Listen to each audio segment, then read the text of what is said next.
Well, I was a fanatic. There's no doubt a fanatic. My goal was to get carried out of the wrestling room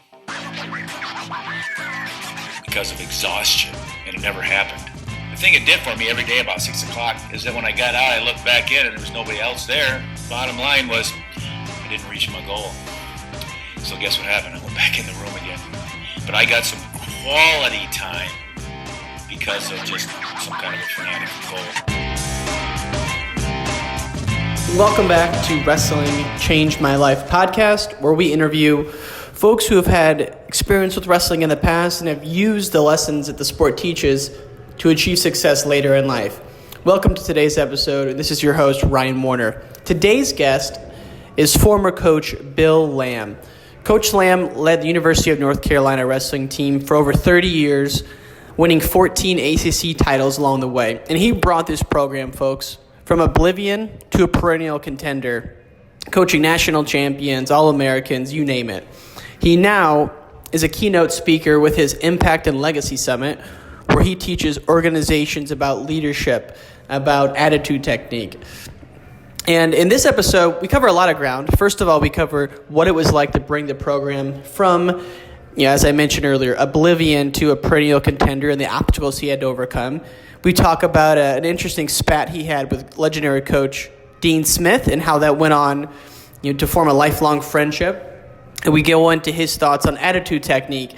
And then we also talk about an interesting story about Michael Jordan, who was obviously a player when Coach Lane was at UNC. So this is a great episode, one of my favorites, and we hope you enjoy it.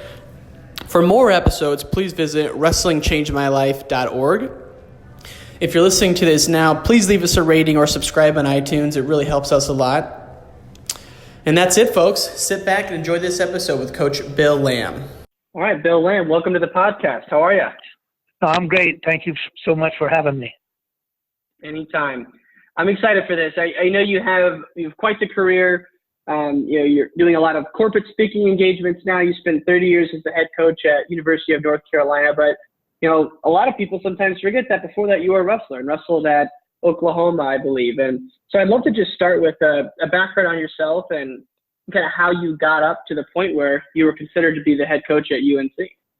Well, I'm very blessed. I've been around great people, and they've been a big influence on my life. And probably one of the biggest places when I was at the University of Oklahoma, and I had Port Robertson, who was an Olympic coach and coached the national championship team, as my freshman coach. And then actually Doug Blubaugh was there as an assistant freshman coach as well, who was an Olympic champion. And then Tommy Evans, who's a couple-time national champ and outstanding wrestler in the nation and coached a national championship team and Olympian champions and Olympic coach.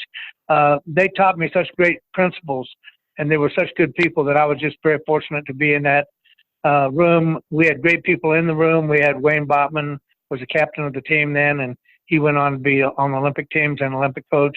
My workout partner was Wayne Wells, who was an Olympic champion on the same team with Gable and Peterson. So I was very fortunate to be around as good a wrestler as there ever was. And what were some of the key takeaways for you from that experience? Well, actually, the main takeaway was that I use now when I teach. Coach Evans, I was a freshman. He said, "Billy, would you like to go watch a match with me?" And I said, "Sure." So he put me in. He flew his own plane, and he flew me over to Tulsa, and we watched the tournament. And on the way back, flying back, I said, "Coach," I said, you recruit all over the nation, and you have such great people in the room. How do you know who and what to recruit?" And he said, "Bill, it's really pretty easy. It's just like a wrestling match." And I said, "Well, I don't understand." He said, "Well, the first period will go to the athlete with the most talent. I don't care what it is. Talent's important, and they usually win the first period. The second period will go to the person who's done the work, done the running, done the push-ups, done the drilling, learned the technique." And he said, and the third period will always go to the person with the most heart. So I look for the person who has the second and third period, and of course we want talent, but the work ethic and the heart is what determines the type of person we really go after. And I just never forgot that. Wow, that's awesome. And it's things like that, the intangibles that are tough to measure or tough to grasp unless you see them, I guess. Well, it is, and what's so great about that is if you look, and I call it the three periods of the champion, if you look at the great teams and people have done it, you look at the they watched the hockey team that was supposed to be a miracle on ice. But if you watch them, they never won a first period. They'd pull even the second period, and they never lost a third period. And they end up calling it a miracle, but it wasn't a miracle. They just used the 3 periods, and the coach did a great job of getting the tremendous heart out of those guys. Absolutely. That's a great movie. And a great story. Okay, so you have this career at Oklahoma, and then I read somewhere that when you took the job at UNC in 72, 73, you thought, maybe I'll be here a few years and I'm going to head back to wrestling country, because, University of North Carolina is not known as a wrestling powerhouse at that time. I think I read that maybe they had almost no winning seasons up to that point. So just give us a sense for how bad was the state of UNC wrestling when you got there? What was it like in those early years? Well, I'll give you a little example of what it was really like. I got in there, and the reason I came was Homer Rice, who's the athletic director, was a football coach at Oklahoma. The first match he ever saw was the night that we beat Oklahoma State. They hadn't been beaten 82 matches, and he saw me wrestle. He never forgot it. And he's the one that called and invited me to come out. But anyway, when we sat there, I called a team meeting because recruiting was really kind of over. And 3 people showed up. And I said, wait a minute, we got 10 weights, we got 3 people here, we got a problem. And so I had coached in high school for 5 years, so I went back to Oklahoma and picked up some kids that had not signed, and we brought them back, and that's what our team was. But what I really found what I had to do is I had to change the culture. They had no idea what it was about. They didn't know what winning was about. So we had to change the culture. And probably the 2 people who helped change the culture more than anybody were Joe Galli and Carter Mario. Their work ethic was unbelievable. The team in there before they would get a keg of beer and go watch the lacrosse team play. And, they came by in a pickup truck and offered Joe and Carter and said, come on, guys. And they said, no, thanks. And they just kept running on the hill. And they just changed the whole atmosphere and the culture of the team. And then that culture started changing, and we started getting recruits in that we needed to have, like people, C.D. Mock ended up coming. He was our first national champion. And they said, people were telling him, you don't want to go to Carolina. You'll never be any good. And besides that, you won't like Lamb. And Carter and Joe changed his mind and said, look, he's going to work you hard. He's a disciplinarian. But if you want to be good, he'll help you be as good as you can be. And thank goodness they influenced him, and he came. And so that's when it all started changing. And how long was that into your tenure? Actually, it's kind of funny because Coach Rice is one of the person who taught us the attitude technique and all those sort of things. And he taught the aspect about goals. And so I had goals, and I stated them. I said, well, if I take this job, I said, we'll win the ACC within 5 years, and we'll be in the top 10 in the nation within 10 years. And everybody kind of laughed, so what happened is within 6 years, we won the ACC championship. And the 9th year, we finished 5th in the nation. So we had goals, we had breakdowns, we had things we had to do, but we were very fortunate to have it do it. And the kids that did the work are the ones that deserve all the credit. Definitely. And those stories of coaches coming into a program and turning them around, all of them somehow come back to culture. And I'm finishing up a book now. Bill Walsh, who was the head coach of the 49ers for all those years in the 80s, he talks about that same thing where when he came into the 49ers organization, they were 2-14 the year before. They were 2-14 his first year, and then 6-10 his second year. And then the third year is when they won the Super Bowl with Joe Montana and Jerry Rice. But, what he talks about is it changing the mindset of the people there to have higher expectations and, focusing on the little details that give the sense of professionalism, right? So walking around with your shirt tucked in and putting in the hard work. So it sounds like you did some of that, but you also had some athletes there to help kind of carry the torch for you. Well, we did do that, and we did change the attitude. You need to understand this. When I coached at Norman High School, Stan Abel was coaching at Putnam City, and Tom Chesbrough was coaching at Stillwater. I mean, both those guys have been coached national championship teams, and so we had those kind of coaches in high school. And I was used to having a couple thousand people at our high school match, and I'll never forget. No way. Yeah, we always did. And then I'll never forget my first match at North Carolina. I had those guys that came from Oklahoma out there, and I said, look, guys, there might not be the same crowd that we had and what you had at the high school meets, but at the end, when you go to nationals, the crowd's the same for everybody. And I don't know if I was giving them a pep talk or I was giving myself one, because I knew it was going to be challenging. Well, I had no idea how challenging it was going to be. I walked out in the gym, and there were 5 people. There was the janitor, there was my wife, and 2 parents, and that was it. And I thought, oh my gosh, what have I done? You know, because I left a job with Procter & Gamble. I took about a $30,000 cut in pay, and in 1972, that was a big cut in pay. And so I thought I'd made a mistake. Well, in 1994, we hosted the NCAA Championships, and we set an attendance record. We finished in the top 6, and we had a national champion. If I'd have told those 5 people that we were going to do that, they'd all said, that guy needs a white coat. You're crazy, Bill, and you're crazy, they would say. So before we go on to some of the speaking engagements that you're doing now, because I think that's going to resonate really well with the listeners, I'd love to, again, just kind of go back to some of those early days. So, you know, you come in, you have probably really ambitious goals for yourself, and then the reality sets in that 5 people come to your first dual meet, which is almost unbelievable. That they even had a program at that point. Like, did you ever experience self-doubt? And like, if so, how did you get over that? Like, what were some of your I guess, techniques to get over that self-doubt? Well, you know, the hard part was, first of all, the year before I came, in fact, for the 5 years before, they won 1 and lost 11. Our first year there, we won 11 and lost 1. But they didn't wrestle the competition that they needed to be a national team. So we changed that schedule, and things started changing. One of the things that helped me was Dean Smith, who was the basketball coach. He was very supportive of me. And, you know, one who really helped a lot, which people don't understand now because I don't think they do it, but Tommy Evans came out, Myron Roderick came out and put on a clinic for me, and Les Anderson and the group from Iowa State, they came out and they helped us build the program. And I'm thankful to those guys. I don't think I could have done it by myself. And that's something a lot of people may not know, and I didn't know as well, is that when you got there, there were only 60 high schools in North Carolina. Then when you left 30 years later, there were over 300. So the impact you had on just the state athletics seems incredible.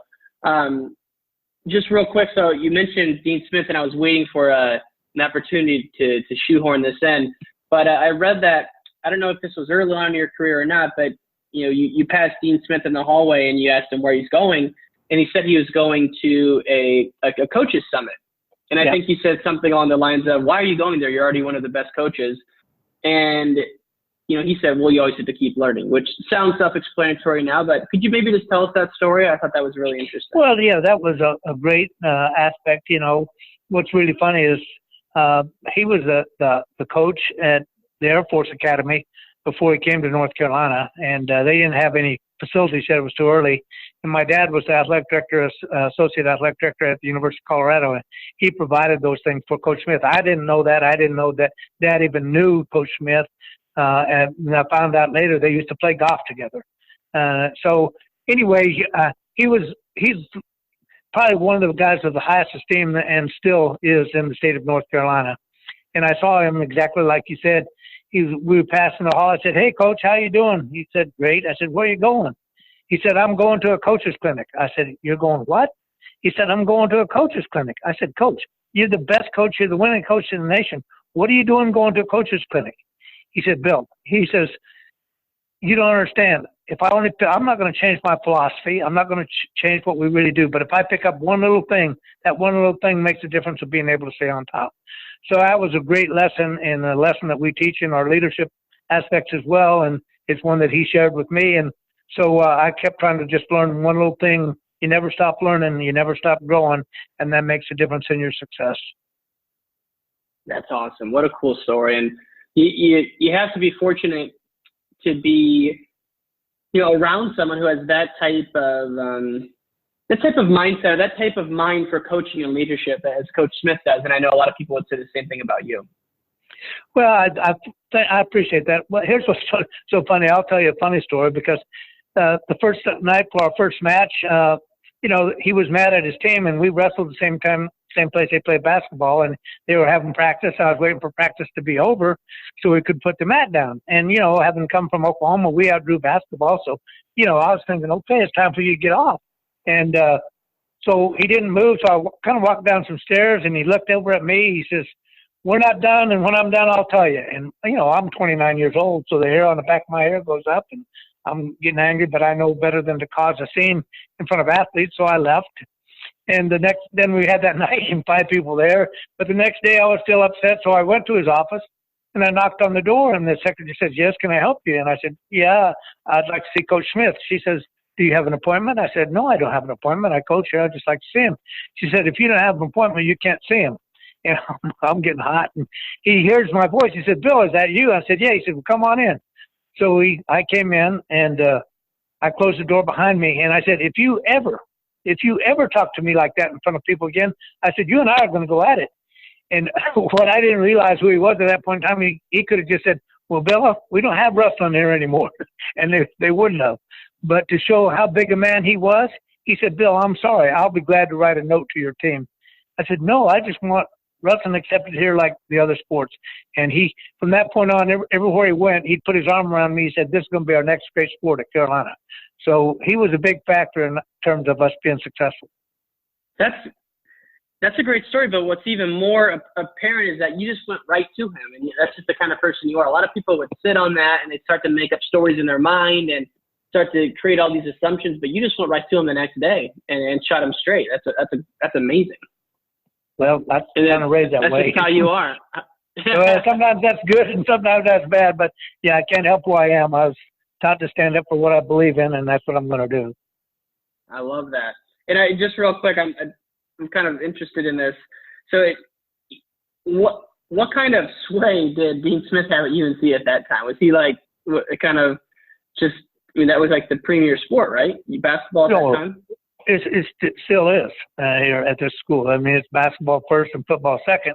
And we just hired Mac Brown back, and I hope football gets back up there. But, you got to look at the number of national championships they've won here, and he was the winningest coach in history. And then Bobby Knight broke his record, and then Krzyzewski broke it. But at that point in time, he was the winningest basketball coach in the history. And the people here they thought he was like a god. I mean, it was amazing how they handled and thought of him.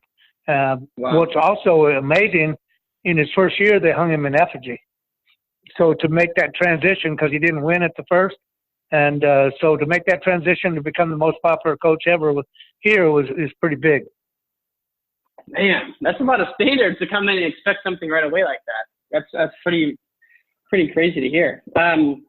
So, Coach, so you retired in 2003, I believe it was, and now you've gone on this speaking circuit, so to speak, and you call it the Impact and Legacy Summit. So I'd love for you just to talk us through, what do you talk about to these folks? Who are you presenting to, and what are some of the biggest takeaways for you? Well, actually, I was very lucky. I did the first one in Michigan, and I was lucky to have a good group to work with. But what we did, we brought in the most successful people, and we asked them to share the principles that they understood and what helped them be successful. And other businesses paid pretty large sums of money to come and hear these speakers. And so from that, I thought, we can do this ourselves. The guys that graduated from Carolina, the wrestling people, we got CEOs of billion-dollar companies. We got CEOs of law firms. We got orthopedic surgeons. We got, just top people, top coaches. And so I started bringing those guys in and inviting businesses still and other people and teaching the principles that took to be successful. And of course, one of the aspects and one of the most important aspects is choice. You are where you are today from the choice that you made. You'll be who you're going to be tomorrow from the choices that you make from this point on. So we would start teaching them how to make better choices. When you have your core values and your priorities in alignment, your choice is almost made for you. You might not like it, but that pretty much tells you the choice you should be making. Like if your examples of priorities, your faith, yourself, your family, your country, your extended family, your career, if that's a priority, and then examples of values, integrity and ethical and moral, unselfish, when you line those up, it almost makes it a decision for you. And so we start off with choices, and then we go from that into your attitude. And, it's been said, a winner's edge is attitude, not aptitude. And the criteria for success in attitude is a competition, a combination of self-discipline, a competitive fire or passion, and self-belief. And so we start teaching how do you get that? And we do those sort of aspects, and then we get on into, you are what you are because of your beliefs. And we start teaching them how to be able to believe in the things they need to believe in to be successful. So it's choice, it's attitude, it's beliefs. So choice, excuse me, that makes a lot of sense. And it's really just the small, minute choices that compound over time that have the biggest effect. And the biggest impact. And then your attitude, of course, is big. But then a lot of people don't understand, the importance of having vision. You got to be able to dream and have a large vision. Because if you don't, it doesn't stir your blood to the point where you get excited about it and you move forward. It becomes a wish and just goes away in a day or two. But when you start dreaming and have a vision of something big and you start seeing some reality that starts coming apart, then you start believing in it.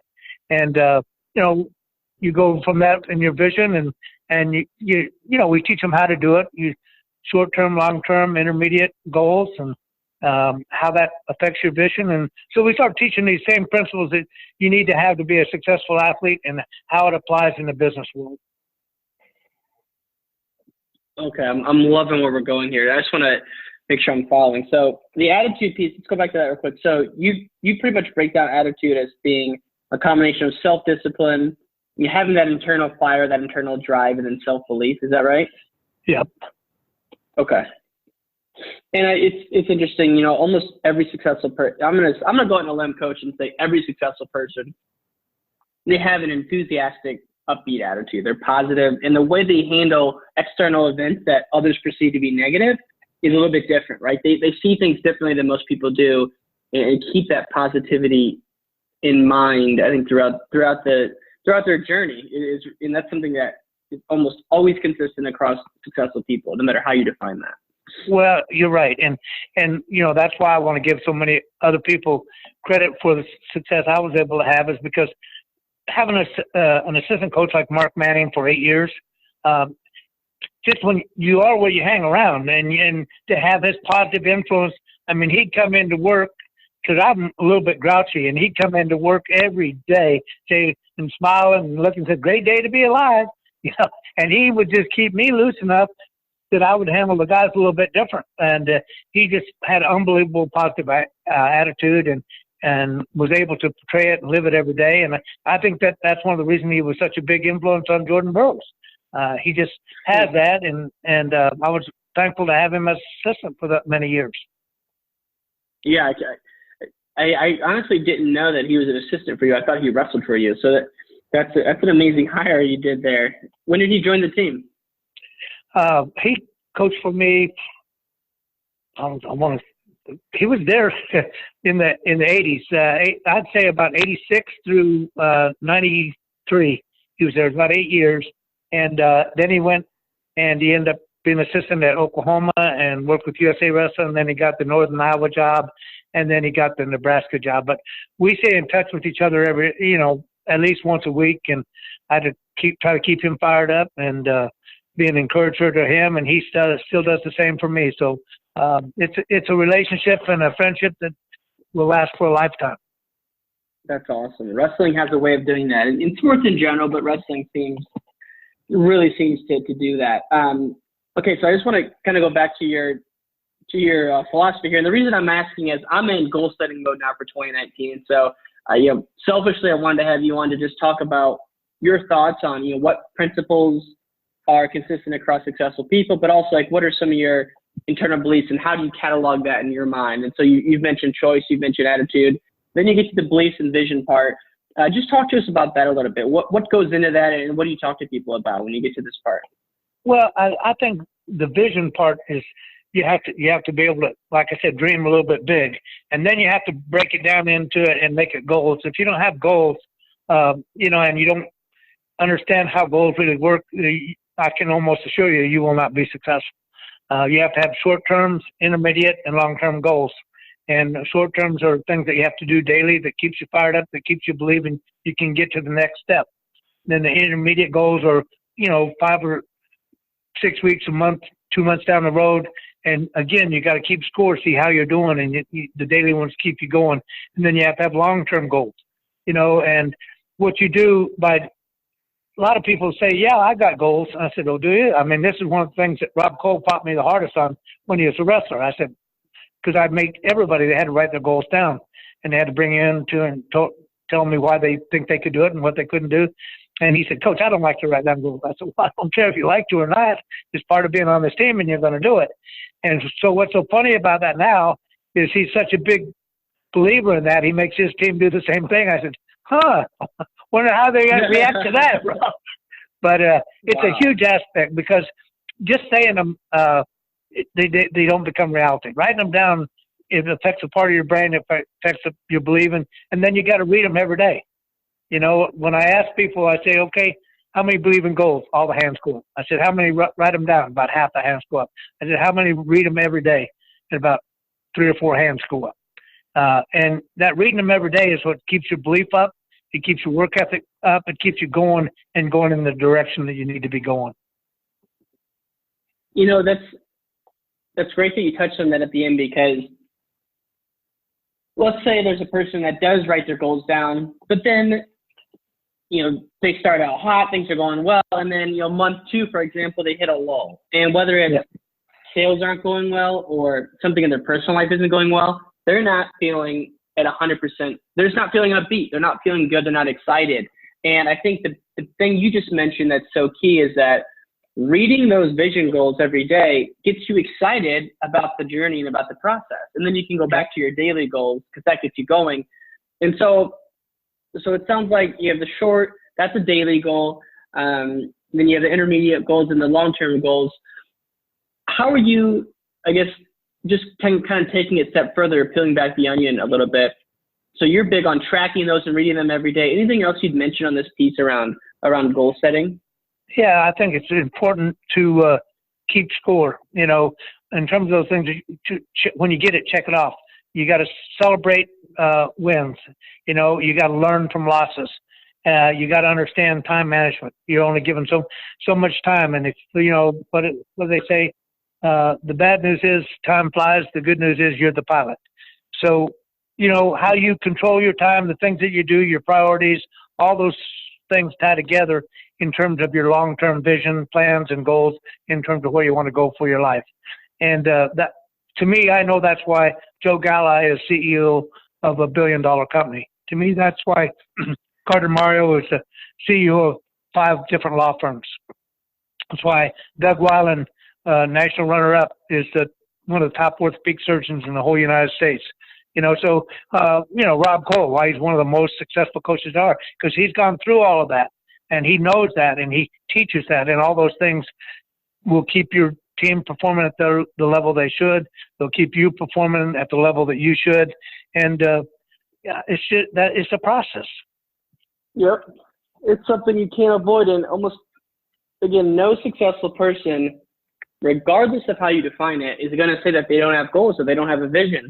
And I think those are the tools that get us there, but the underlying foundation is, what's your attitude?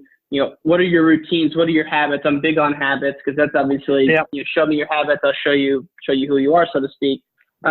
Before we go into some of the rapid fire questions, I'd love to spend just a minute on Joe. Is it Galli or Galli? Yeah. Because you mentioned him a few times, and I have read up on him. But maybe just talk to us about, what was he like, and why do you think he's so successful now? Well, what's so neat about Joe is he was actually kind of a whipping boy, because he wasn't the CD Mock. He didn't have the talent. He didn't have the same talent that Carter Mario is. And as my early years of coaching, you had to keep those guys fired up. So you'd pat them on the back, and sometimes Joe would be doing the work, but he didn't have talent, so I'd be chewing on him. Right. So when I learned a big lesson is, and I don't know if you know it, but Joe's in the National Hall of Fame as Outstanding American as well. So for wrestling, but really, yeah. And so how he learned that lesson was this: the week before the ACC Championship, I was patting on CD because I knew he had to win. He was ranked top nationally, and Carter Mario, he's one of our best. And so I was patting on those guys, and I was chewing Joe pretty hard. And came time to the tournament, CD broke his ankle, had to default. Carter got upset. He comes down to the finals, and Joe has to wrestle a guy that's from Pennsylvania, ranked way above him. And I said, well, Joe, I said, not only do you have to win, if we're going to win the tournament, you have to pin this guy, or we're going to lose it to state. Well, he went out there and caught the kid in a cradle, and Joe had a tremendous cradle and pinned him. And here's the guy that I yelled at all week long. He came off the mat, he looked at me, and he said, Coach, that one was for you. And just, man, it broke my heart. I thought, here's the guy you yelled at, and we end up winning the tournament by half a point. And the guy that you yelled at looks at you and said, Coach, that one was for you.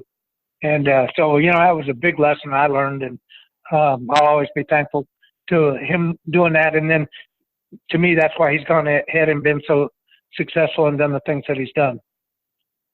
To have first of all, that story gives me chills. That's a great story. But to have the mental toughness of Joe to not give up or not just kind of phone it in when you're being so hard at him. So many people would break now. I feel like he's just extremely mentally tough. It sounds like. Well, here's the thing I'm telling you, and this is one of the things I teach. It's a little saying, just like we have little things you do and goals and everything like that. Well, one of the things I teach is this saying: it's never over till you quit. And so why do people quit? They quit because they feel sorry for themselves. Now, you can say whatever you want.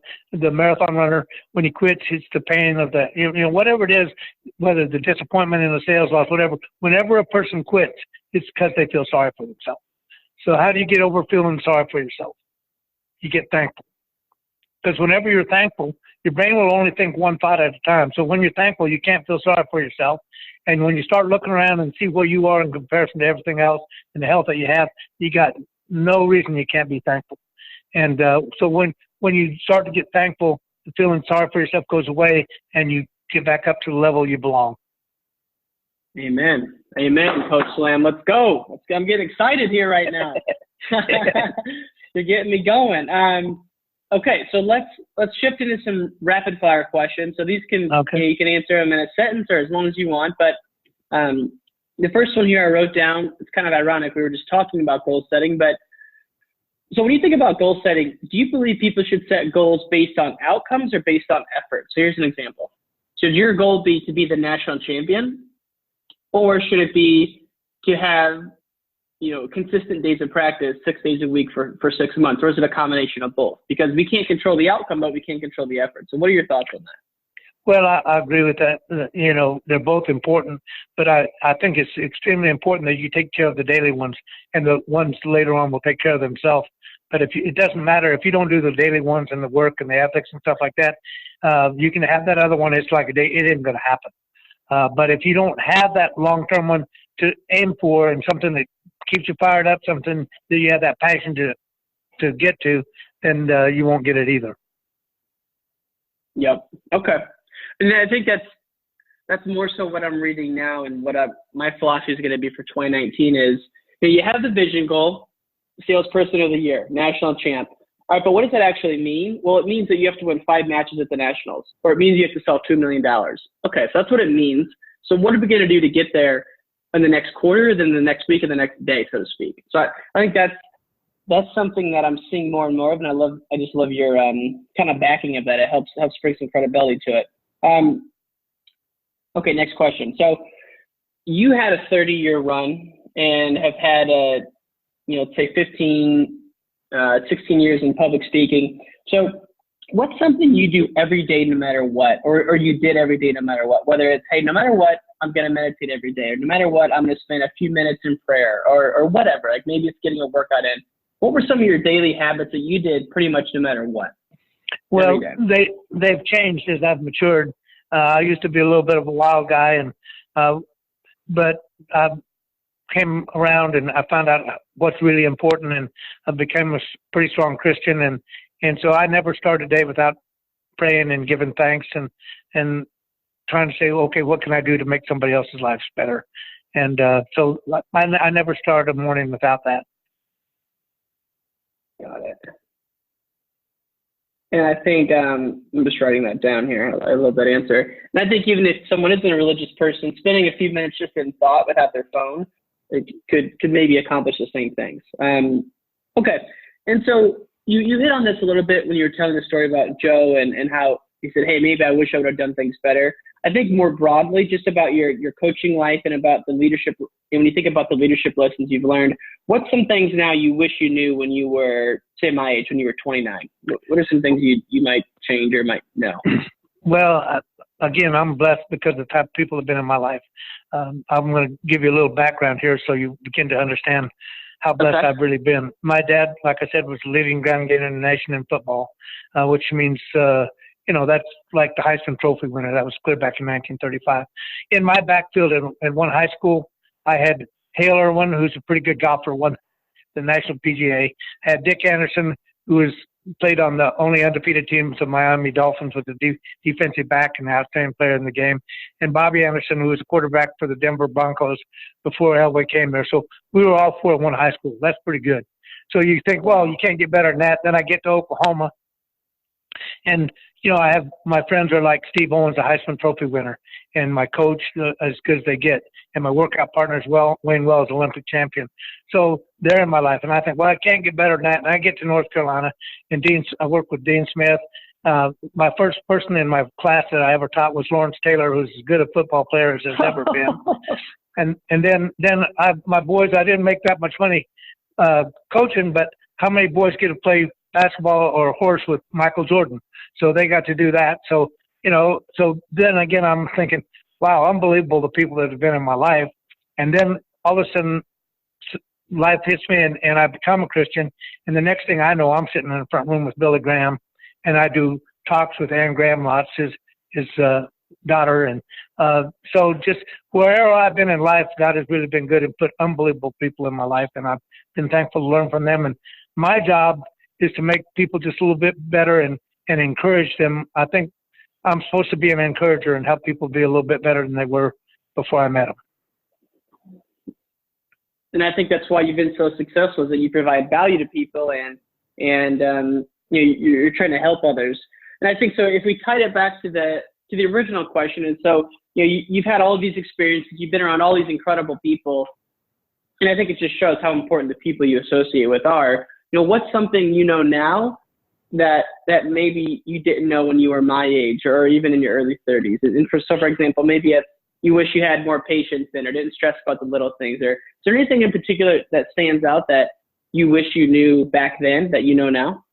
Yeah, I wish I knew more about I wish I could have been a better father. I wish I knew some of the things that, I did the best I could. And I think I was sometimes a better father to some of my wrestlers than I was to my own sons. I would have changed my priorities in terms of what's really important.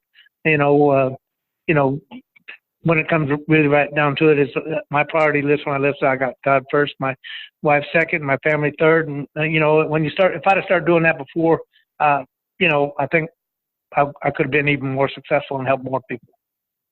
Got it. Okay. Yeah, that's something that, man, it just seems like it's almost inevitable, though. People who achieve hyper levels of success, certain parts of their personal life get neglected a little bit, it sounds like, no matter who you are. And that was certainly the case with you. Just what you mentioned there. But I think getting those priorities in line is something that can keep us on track. Last question is, and this is more just kind of joking, and you mentioned it earlier, but did you ever interact with Michael Jordan? What was he like back then at UNC?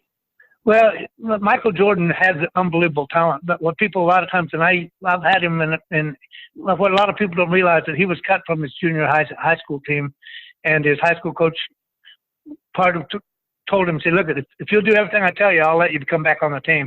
And he did. And then what people don't understand is what a hard worker he was. I'd watch practice. When Coach Smith would blow the whistle, he'd be the first one back. He'd be the last one to leave. He'd lead in the sprints. A lot of people don't understand what a hard worker he was. And the things that he became, he had the talent too. But, when you have the talent and do the work and do the things he did, that's when you get the superstars. Yeah. And so that's what really stood out to you, is just how hard he worked and obviously just his vision and for what he wanted to do. It seemed like it never wavered, even when he had all the fame and money and success. But he's a tremendous athlete, and I'm fortunate he's been in my life. And he was fortunate to have Coach Smith as his coach, because Coach Smith would, they used to have a saying here: who can hold Michael Jordan to 20 points? And they say Dean Smith. And who's that? I said, it's his coach. And said, how could he hold him 20 points? Because if he didn't play defense, he sat him down. So he taught him all the things that he had to have. And when he was going through it, Michael didn't appreciate it, didn't always like it. But later on, I've got pictures of him kissing him on the head. Later on, he gives him all the credit for the success that he had. Right. Totally. No, that's one thing my dad always said was how good of a defensive player he was. So that's ironic. It kind of comes back to those original stories with Coach Smith. Coach Land, this has been really fun, and I thoroughly enjoyed the conversation. The last thing we always ask our guests is, if you had to summarize in a sentence or two, what has wrestling done to change your life? How would you answer that? It was a process I wanted to change first, and I had accepted Christ, but I wasn't man enough to still live it. And then I was driving home after the national championships. They gave us a party we held here in '94, and on the way home I had a wreck, and it stopped my heart, and I almost didn't live. And when I came out from that, I realized I had a whole lot to be thankful for and a whole lot more to do. So I'm thankful, even though I didn't like it when it happened. I'm thankful it happened. I'm thankful it changed my life, and I just try to do the best I can from that point on. Wow, I didn't know that. So coming back from the Nationals, you probably had a few drinks, got into a car crash, and that was kind of like your moment of truth, so to speak, to wake up and change your life. Wow, that's incredible. So do you not drink anymore because of that? No, I still drink, but I don't get drunk, and I don't have to wear a head. I said, and what's great about it, when I fall short, I don't beat myself up, because one of the hardest things to do is to believe in yourself, and in order for you have to be able to forgive yourself for the things you do wrong. And when Christ died for it, he took care of all of it. So the reason I try to do better now is because I'm thankful. I know where I would have been, and I'm thankful that I'm not. So I try to do the best I can to show my thankfulness, but I still fall short, and I don't worry about it. Sometimes when I tell the stories, people say, "Wow, I can't believe you told that." I said, "Why not?" I said, "It says for all fall short. That means everybody." I said, "I don't know where you fall short, but I know that you do, because it says for all." Somewhere, baby. Yeah. You do somewhere. Yeah. Man, what a great story to end this. And again, Coach, I just want to thank you for your time, and I hope we can do this again down the road. I really appreciate what you're doing, Ryan, and I'll tell you, I think it's special. I think people need to hear that type of thing. I'm glad that you're doing it. I'm looking forward to it. I don't know what you took from it and how you're going to put it together, but you're professional enough like this that I'm excited to hear it. I know you did a great job for what you had to work with. I appreciate it. We're going to run it just as it was. We're not going to cut it or nothing like that. We're just going to put it out there. We'll add an intro to it, we'll add an outro to it, and then we'll publish it out. So I'll make sure you get a copy of it and you can share with your audience. And I think this last thing, I can't believe I almost forgot this. If someone wants to hear you speak, or someone wants to get in touch with you, what's the best place to do that? Is it social media? Is it a website? Is it your email? What's the best way for you, Coach? The best way to go is, and because we've just turned this in, it used to be a LLC, but I've turned it into a nonprofit, because what people don't understand is my dad had Alzheimer's, so the last 10 years he didn't even know who I was, and Dean Smith ended up having Alzheimer's, and people don't understand what it does to caregivers, because you don't choose to be a caregiver, it chooses you. And so I'm doing two things. I'm doing an aspect called Coaching Caregivers, and that'll be on my website, and then we're also teaching these principles through Leadership Fitness and Impact Legacy Summit. So if they go to my website, it'll have that on that, and we'll be putting events, and it also has a place how they can contact me, and we'll be glad to do everything we can to help them. That's amazing. So it's so cool to hear that that's the cause you're getting behind. Well, great, Coach. We'll make sure we post those links in the show notes, and we'll get this out to the masses real soon. So thank you again, sir. Have a great New Year.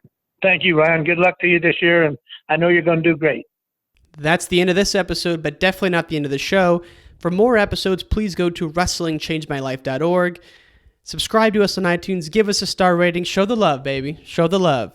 Thank you so much. We'll see you again soon. Peace.